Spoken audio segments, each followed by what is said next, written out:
एक और अजीबोगरीब कहानी में खुशामदीद। आज की कहानी का नाम है शहजादी का शैतानी हाथ। ये कहानी है एक रिचर्ड नामी शख्स की, जो मिस्र से अपने मुल्क बरतानिया वापस आ रहा था। इससे पहले कि रिचर्ड अपने बहरी जहाज पर सवार होता, एक सेल्समैन ने रिचर्ड को रोका और उससे कहा, सर, क्या आप मुझसे ये बॉक्स खरीदना चाहेंगे?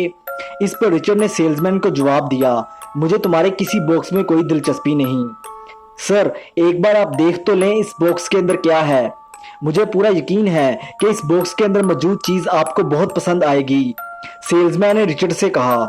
जब सेल्समैन ने रिचर्ड को बॉक्स खोल के दिखाया तो रिचर्ड ने देखा कि बॉक्स के अंदर पट्टियों में लिपटा हुआ एक इंसानी हाथ पड़ा हुआ है। ये देखकर रिचर्ड ने सेल्समैन से पूछा, ये क्या है? इस पर सेल्समैन ने रिचर्ड को जवाब दिया, सर, ये हाथ एक मिस्री शहजादी का है और मैंने ये हाथ उस मिस्री शहजादी के मकबरे में से चुराया है। रिचर्ड ने यह सोचकर सेल्समैन से वो हाथ खरीद लिया कि मैं इस हाथ को सजावट के तौर पर अपने घर में रखूंगा और अपने घर में आने जाने वाले हर मेहमान को ये हाथ दिखाऊंगा। अपने मुल्क बरतानिया वापस पहुंचते ही रिचर्ड ने अपना खरीदा हुआ हाथ अपने दोस्त प्रोफेसर फिलिप्स को दिखाया। जब प्रोफेसर फिलिप्स ने हाथ पर लिपटी हुई पट्टियों को हटाया तो प्रोफेसर फिलिप्स और रिचर्ड ने देखा कि हाथ के ऊपर कुछ सोने के जेवरात चढ़े हुए हैं। गौर से देखने पर प्रोफेसर फिलिप्स को पता चला कि हाथ पर मौजूद जेवरात पर मिस्री जुबान में कुछ लिखा हुआ है। जब रिचर्ड ने प्रोफेसर फिलिप्स से पूछा कि फिलिप्स, इन जेवरात के ऊपर क्या लिखा हुआ है, तो फिलिप्स ने, जो कि मिस्री जुबान का माहिर था, रिचर्ड को बताया, रिचर्ड, इन जेवरात के ऊपर लिखा हुआ है कि जिस शख्स के पास भी ये हाथ होगा उस शख्स के ऊपर आग और पानी का अजाब आएगा और आखिर में वो शख्स बहुत दर्दनाक मौत मरेगा।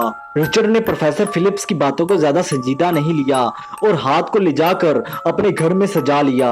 इस सारी बात को तकरीबन एक हफ्ता ही गुजरा होगा कि एक दिन रिचर्ड को पता चला कि उसकी फैक्ट्री में आग लग गई है। आग इतनी खौफनाक थी कि देखते ही देखते रिचर्ड की सारी फैक्ट्री राख के ढेर में बदल गई। रिचर्ड की फैक्ट्री में आग लगने के तकरीबन 2 से 3 दिन बाद रिचर्ड के इलाके में बहुत तेज बारिशों की वजह से सैलाब आ गया। सैलाब का पानी रिचर्ड के घर को तो अपने साथ बहा के ले गया, लेकिन हैरानकुन तौर पर रिचर्ड के घर के आसपास के तमाम घर सैलाब के पानी से महफूज रहे।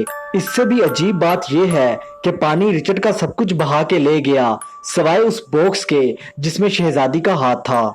ये सब कुछ देखने के बाद रिचर्ड के दोस्तों ने रिचर्ड को समझाया कि रिचर्ड, तुम्हारे साथ जो कुछ भी हो रहा है ये वो हाथ करवा रहा है। बेहतर होगा कि तुम शहजादी के हाथ को वापस वहीं छोड़ आओ जहां से तुम उसको लाए थे। दोस्तों के समझाने पर रिचर्ड शहजादी का हाथ लेकर मिस्र की तरफ रवाना हो गया।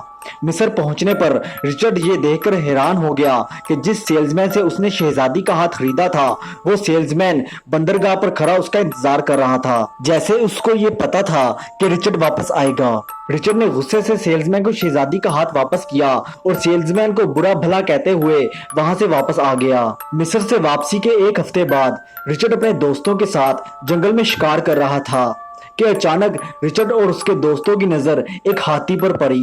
इस हाथी के दांत मेरे घर की दीवार पर बहुत अच्छे लगेंगे, ये कहते हुए रिचर्ड ने अपनी बंदूक का मुंह हाथी की तरफ किया।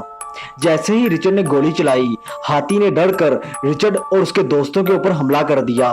रिचर्ड के बाकी दोस्त तो वहां से भागने में कामयाब हो गए, लेकिन रिचर्ड हाथी के हमले की जद में आ गया। हाथी ने रिचर्ड को उसके दोस्तों के सामने अपने पैरों तले रौंदकर मार दिया और इस तरह शहजादी के हाथ का अजाब खत्म हुआ। उम्मीद करता हूं कि आपको आज की वीडियो पसंद आई होगी। मिलते हैं अगली वीडियो में, तब तक के लिए